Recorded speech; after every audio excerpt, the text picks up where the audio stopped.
Innis is a game that I tried at Gen Con 2016, and so some time ago, and I was really impressed. That was really a game that stood out from all the ones that I had seen and tried at Gen Con. For the graphics to start with, the cover, very impressive, the art in general, on the terrain tiles and the cards everywhere. It's not just beautiful, it's art with a very strong personality, very different from the art that you find in so many other games. Really unique. And then gameplay also was quite unique. It combined the things that I hadn't seen in the same bowl together. It was a strange recipe of things that I did not necessarily know. I did not necessarily know they could go together. Because you had a drafting mechanic like you have in Sushi Go or in Seven Wonders, with the idea of like plastic people on a board taking control of areas, fighting with each other, 4XC type of thing, with a Celtic theme, which is good. Not one that necessarily attracts me as like, whoa, I need to have the next Celtic theme game that comes out of there, but not something that I am averse either, sort of like neutral about the thing. But the mechanics, that combination of mechanics, pass cards around and then use those cards to perform actions, in what again is sort of like a card driven, word game-ish, Euro game-ish, a lot of things a-ish situation, well, that I had not seen. So Innis, very unique look and even more unique feel when it comes to gameplay and combination of mechanics. Does the salad bowl of strange things work? Well, let's take a closer look at the design, see how the game works, and then we'll talk about my experience with the game in my conclusions. Innis is played on a modular board, which is made by using the tiles that you see here. And there really is a nice stack of tiles that comes with the game. They are sturdy. They look really, really good. The presentation is impressive. And because of their strange shape, there are different ways in which you can combine them. So you will have a set of tiles at the beginning representing the lands that are known, or in any case, inhabitable at the beginning of the game, and then players can explore more lands, and that will be represented by the addition of further tiles to the board. Neat. Fun. Also, players will play sanctuaries on the board and citadels, and there are various effects. There is a special citadel, which is the capital, and very important concept is the idea of being the chieftain. If you had the majority in the region that has the capital, then you are the Bren, which is the biggest boss that there is. If the chieftain of all chieftains, if you have majority in an area that is not the capital, you're still the chieftain there. So the Bren is the Uber chieftain, and then you can still be a chieftain in other regions. And the pieces that you see here, of course, each player has a pool of these pieces. They represent clans. Each piece is a clan, and you do not have many, so you have to budget your resources carefully. The game is card driven. Cards are very important. There are 3 decks of cards. This is the main deck of cards, which is the one that is resolved to trigger most actions. Then each region is also connected to a specific card that comes out of this deck, as you can see. For example, we have the forest, the misty lands, the plains, and so on and so forth. So the player that is the chieftain in a certain region will take the corresponding card. And each card will give you a special advantage. And some can be very powerful advantages. And this is good because, as I said, you do not have many game pieces, so if you start exploring lands, you want to take control of a lot of lands, you're stretching out your forces quite a bit. You may be vulnerable to attacks from players that are more concentrated, but the fact that as you stretch and you control more lands, you get more of these cards and can rely on more unique effects that balances the fact that your forces are thin in many places. So neat idea here. So you have the land cards, and then you have the epic tail cards that allow you to perform special actions, special power, special powerful maneuvers. When the effect applies, then you simply play the card and you resolve what the text says. There's a large variety of effects, and again, some can be really crucial if you time them well. And again, just look at the art. The art is absolutely astounding. I really like it. Colors are amazing. Just the general composition is very good.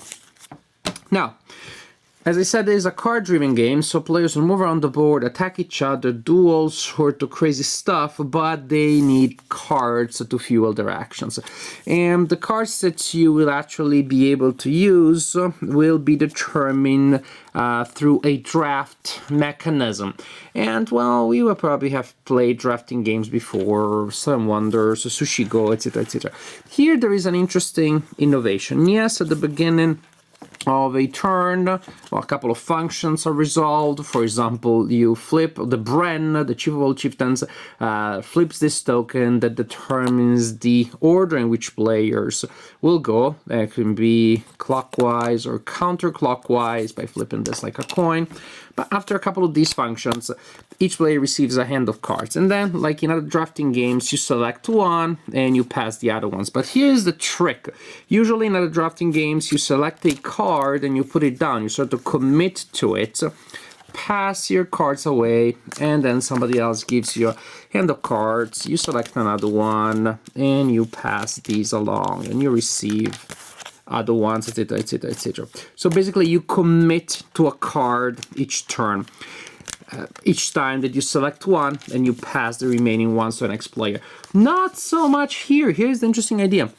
That you select a card, but you're not fully committed to it. You may still choose to send it to the next player next time. How does it work? And it sounds a little laborious, but it really makes sense. It simply means that the first time that you select a card, you give 3 cards to the next player and you keep 1. And so far, it's very intuitive. Then you will receive 3 cards, and then you will keep 2 and give 2 to the next player. Then you will receive more cards, and then you send 3 to the next player. As you can see, by the fact that you do not commit, you hold them in your hand, you can start building a set and you realize you want to go somewhere else, and so because somebody handed you a nice combo cards, and so you're not committed. You can change your strategy during the drafting mechanic. At the end, you will still have a hand of cards that has the same number as you had before, and after there has been some drafting and movement of cards, but there's this new idea that you do not have to commit. And this is resolved, again, simply by the first time you give out 3 cards to the next player, receive 3, give out 2, receive 2, give 1, receive 1, and you're done. Now, finally, after this is done, it is time to start using these cards. And the cards will allow you to perform certain functions. You may explore new areas and move into them. Then the new areas are simply added to the board. Then you may move there. You may place units, that kind of stuff. You may build sanctuaries, for example, which are used for victory purposes. You may build citadels, just some other actions. And then you may have actions that initiate clashes, which is the fight, or may give you an advantage during a clash. Again, the idea is that you move, you attack, you build stuff, you propagate, you add new pieces to the board. These are the main things. Build, add, explore, exterminate. It's a mini 4X among the Celts. Also, some of these cards will allow you to get these cards here, which you will use later for more powerful effects. In each territory where you're present, you may place a clan, etc., etc., etc. So you use these cards that you committed to perform 4X type of things. So you're trying to gain a lot of presence, either to concentrate in particularly valuable areas or to stretch out and occupy a lot of areas. As this occurs, sooner or later, it is likely that you'll be caught in a clash. There will be a fight. And there are certain cards that include movements that also have that icon there, which means that the movements that may indeed trigger a clash. That is an effect that may trigger a clash. Now, when you enter an area with other other players' pieces, there may be indeed a clash. And if there are more than 2 players, everybody who is there is potentially involved.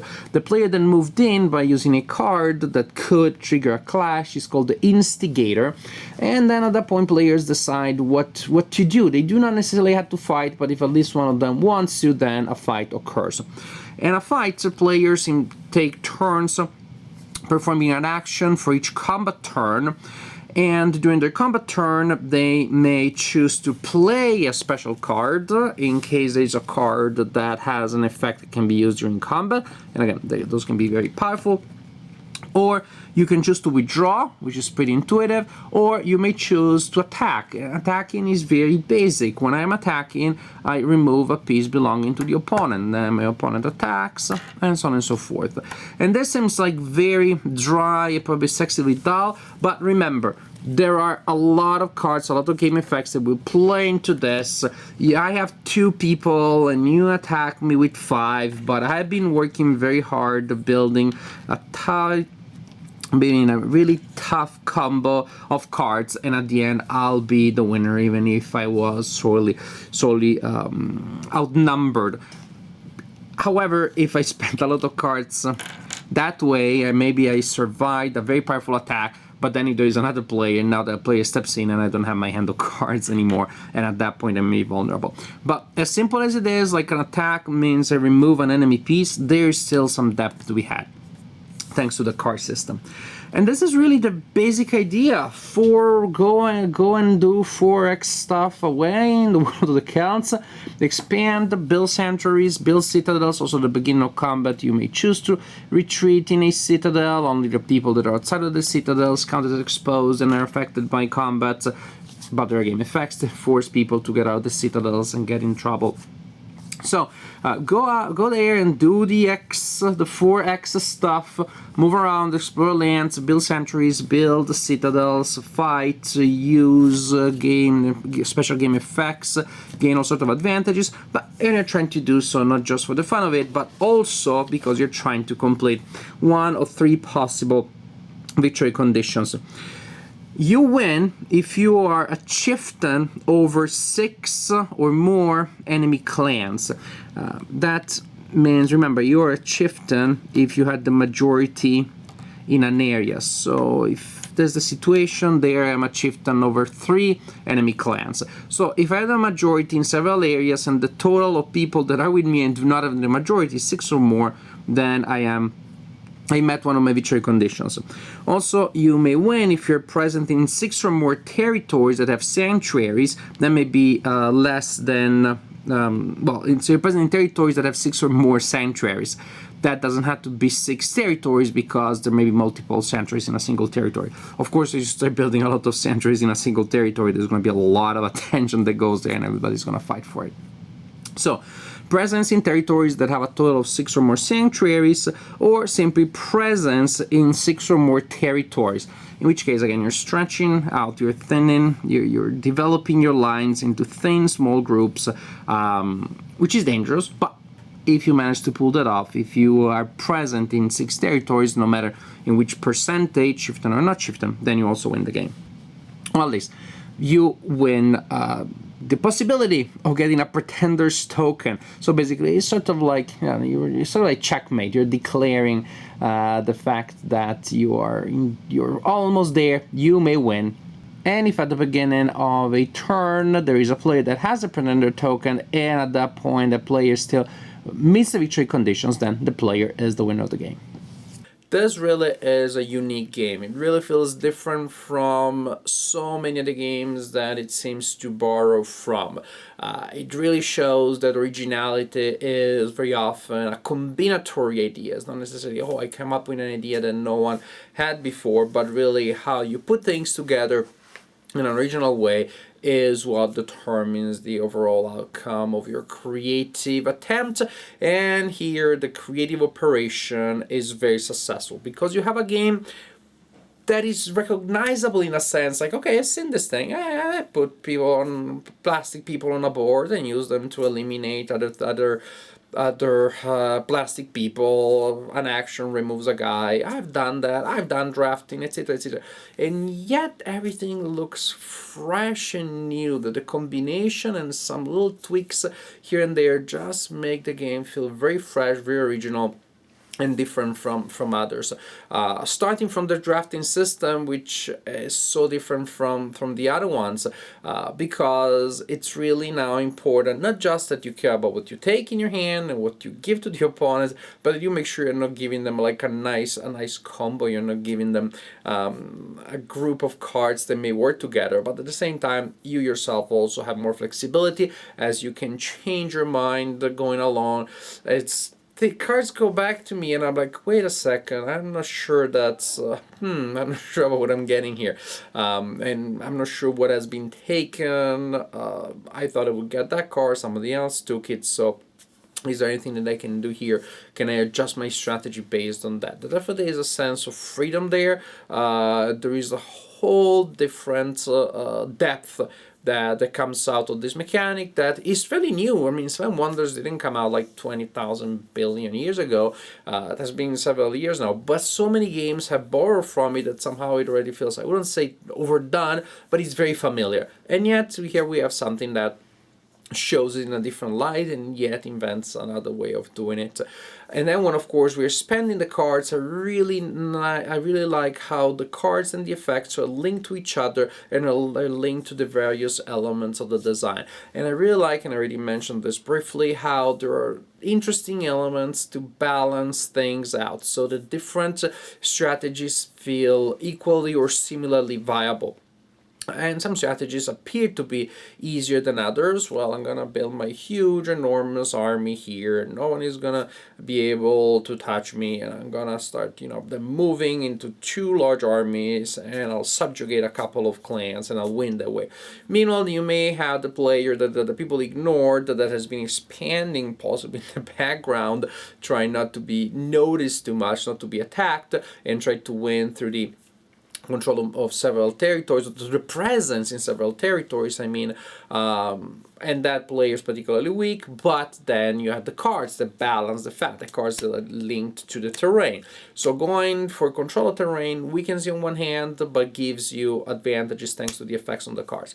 Having a massive presence in a certain area gives you the advantage of being unbeatable there, but of course that is not enough to win. Being in an area with a lot of sanctuaries is great because then gets you closer to fulfilling that victory condition, if not for the fact that everybody's bashing you because that area attracts a lot of attention. So I really like the fact that the victory conditions are not particularly intuitive to start with, but they really result in branching paths of options that make gameplay very rich, because I have to I'm not just trying to pursue the victory condition that I've selected under circumstances, but I have to make sure that I'm not giving you too many openings to fulfill your own victory conditions, and that you do not switch your strategy from one way to the other, because it may be that you're in a region that is full of sanctuaries, and then all of a sudden you expand into the two regions, and I realize that you're getting close to getting another victory condition, which is being the chieftain over 6 other populations. Also, that creates an interesting element, because the instinct when I get in a region and there is somebody else there, to me, is to exterminate everybody. That's my favorite X in 4X games. But of course, then I'm not being the chieftain on anybody or of myself, and isn't so much better to subjugate other people and to force them to work for you and acknowledge you as their supreme leader. So of course that means that I am pretty much keeping enemies in my territory if I'm trying to meet that other victory condition.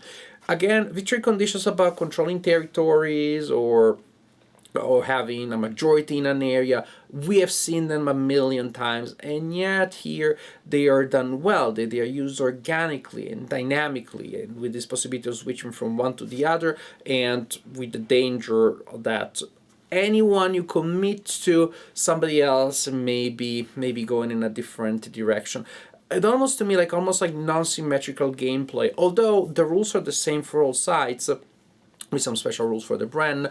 It's somewhat non-symmetrical because to achieve these objectives you have to think differently and you have to spend your modest resources in different ways. And then of course when we get to the single cards, individual cards, the effects that are there are smartly done. So it's great to get some cards that are super powerful with epic effects, but then I'm not doing something else. There's such a limited number of actions that you can take each turn. So committing to one, keeping that card rather than another is such an important decision. And overall, on top of that, combat is strangely fulfilling because, again, the idea is super simple. I attack, you remove one of your guys, boop, gone.